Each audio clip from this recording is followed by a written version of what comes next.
County in Middle Tennessee, southeastern Davidson County in Middle Tennessee, central DeKalb County in Middle Tennessee, Rutherford County in Middle Tennessee, eastern Williamson County in Middle Tennessee, Wilson County in Middle Tennessee, west central Putnam County in Middle Tennessee, northern Cannon County in Middle Tennessee, until 8:15 p.m. Central Daylight Time.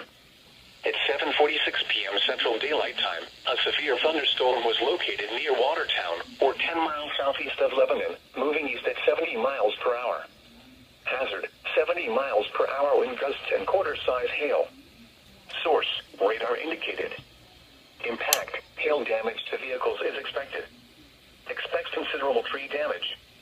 Wind damage is also likely to mobile homes, roofs, and outbuildings.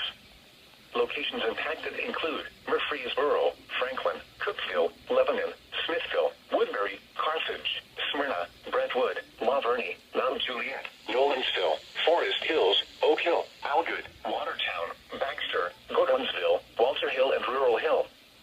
For your protection, move to an interior room on the lowest floor of a building.